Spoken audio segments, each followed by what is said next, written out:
કયો કર્તૃત્વભાવ પીડા આપે છે? વિદ્યાર્થી અવસ્થામાં કયું લક્ષ્ય રાખવું જોઈએ? ભગવાનને પામી જવાનું લક્ષ્ય ન હોય અને જ્ઞાન પ્રાપ્ત કર્યું હોય તો શું પરિણામ આવે? પ્રશ્નના જવાબ માટે સાંભળો સાગર કથા 1 ઓગસ્ટ 2024ના અમૃત બિંદુ. વક્તા પરમ પૂજ્ય સદ્ગુરુ શ્રી રામકૃષ્ણદાસજી સ્વામી. શ્રી સ્વામિનારાયણ સંસ્કારધામ ગુરુકુળ ધ્રાંગધ્રા.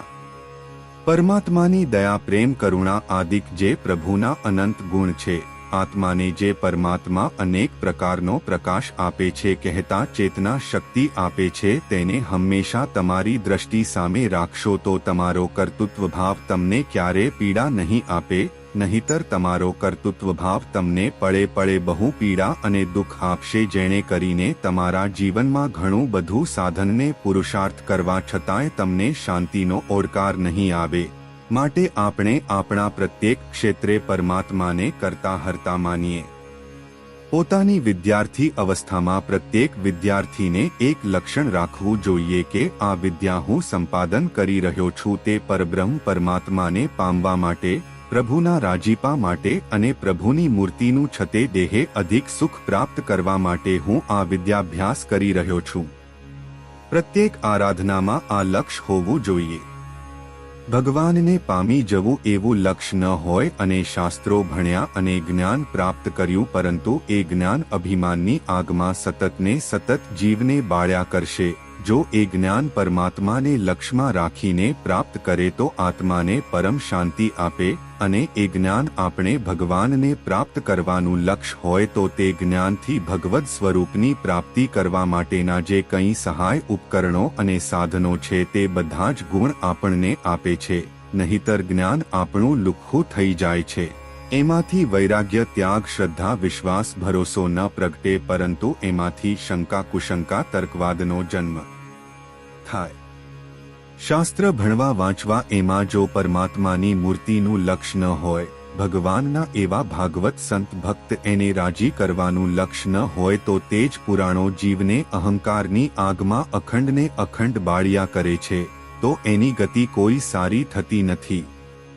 જો આત્મા નિજદર્શન ન કરી શકતો હોય તો પછી તે આત્મા જ્ઞાન હોવા છતાં બધા શાસ્ત્રો ભણ્યો હોવા છતાં એ ભગવાનનો ભક્ત ન થાય, એને પરમાત્મામાં પ્રીતિ ન થાય, પ્રભુના સ્વરૂપમાં હેત પ્રીતિ ન થાય તો બધું જ નકામું છે.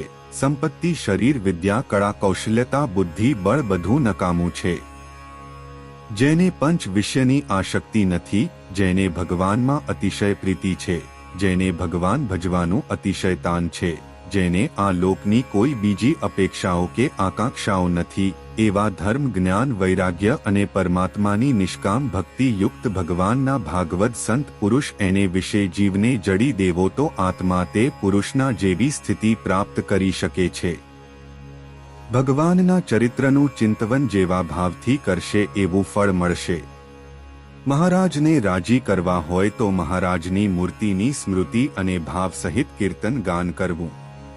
મહારાજ પાસે સિદ્ધાનંદ સ્વામીએ માંગ્યું, હે મહારાજ, હું આપની પાસે વારંવાર એ માંગુ છું કે જે આપના અંતરની જે વાત જાણતા હોય તેવા સાચા જ્ઞાની સત્પુરુષ મને સદાય મળતા રહે, એનો સમાગમ મને અખંડ ને અખંડ આપજો. એવા સત્પુરુષના ચરણમાં હું અખંડને અખંડ વાસ કરીને રહું.